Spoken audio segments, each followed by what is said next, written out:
बिस्मिल्लाहिर्रहमानिर्रहीम जी। नैब वालों ने आज मुझे बुलाया था। वो बेसिकली कैप्टन एजाज़ हारून ने कुछ प्लॉट्स बेचे थे ओमनी ग्रुप को, जिसमें हमने एजाज़ हारून साहब की मेरे भाई ने मदद की थी और फैसिलिटेट किया था।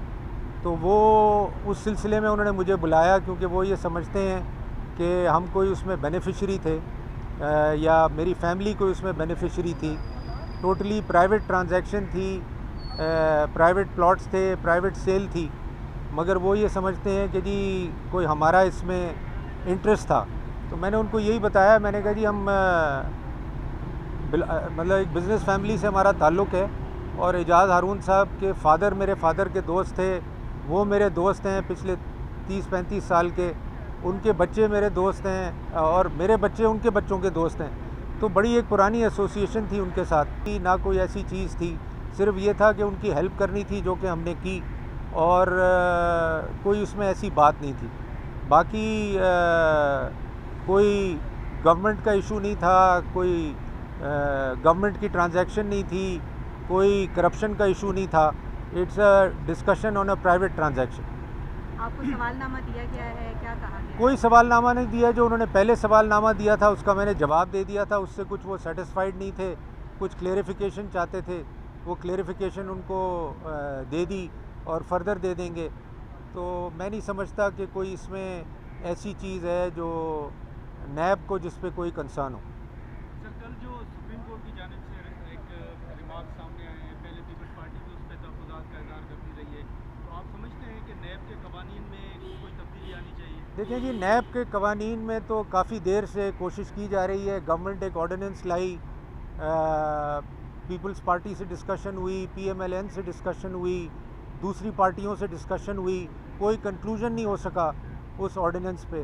तो अब वो जब भी वो डिस्कशन शुरू होगा तो नैब के इसको अमेंडमेंट किया जाएगा, नैब का जो कानून है इस वक्त, तो वो जैसे भी अमेंड किया जाएगा वो सब एक कंसेंसस से वो अमेंडमेंट की जाएगी। 6 महीने नैब के हवाले से ये कहा जा रहा है, और पीपल्स पार्टी की जानिब से खासे एतराज़ात हम देख रहे हैं कि 6 महीने के साथ जो हमने प्रैक्टिस की देखी, बुलाया जाता रहता है, लेकिन कोई सबूत या कोई उस तरह लोग बरी हो जाते हैं। तो इस प्रैक्टिस पे क्या कहेंगे? क्या पहले देखिए, मैं ये समझता हूँ कि नैब शुड कॉन्सेंट्रेट ऑन करप्शन। देखिए, नैब का वजूद आया था ऑन गवर्नमेंट करप्शन के लिए। अब नैब एक्चुअली अब चला गया है बिजनेसेस को देखने, ट्रांजैक्शंस को देखने, प्राइवेट चीज़ों को देखने।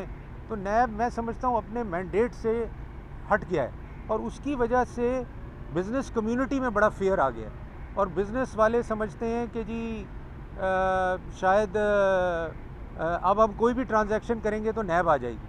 तो इससे जाहिर सी बात है एक बिज़नेस में ठहराव आ गया है, और बिज़नेस वाले ये समझते हैं कि ये नैब बनी थी करप्शन के लिए, करप्शन गवर्नमेंट की करप्शन रोकने के लिए।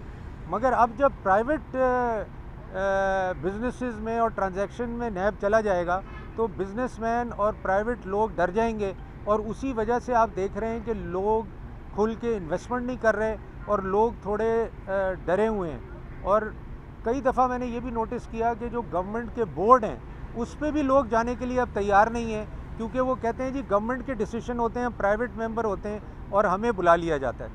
तो मैं समझता हूँ कि प्राइवेट ट्रांजैक्शंस में नैब का अमल दखल बहुत कम होना चाहिए। उनको इवैल्यूएट करना चाहिए कि इसमें कोई गवर्नमेंट की का लॉस हुआ है, कोई गवर्नमेंट की करप्शन हुई है, कोई गवर्नमेंट के ऑफिस यूज़ हुआ है, तो तब जो है वो उसको इन्वेस्टिगेट किया जाए या इवन एंटरटेन किया जाए। Otherwise they should leave it to the other agencies that there are. बहुत शुक्रिया। Thank you ji.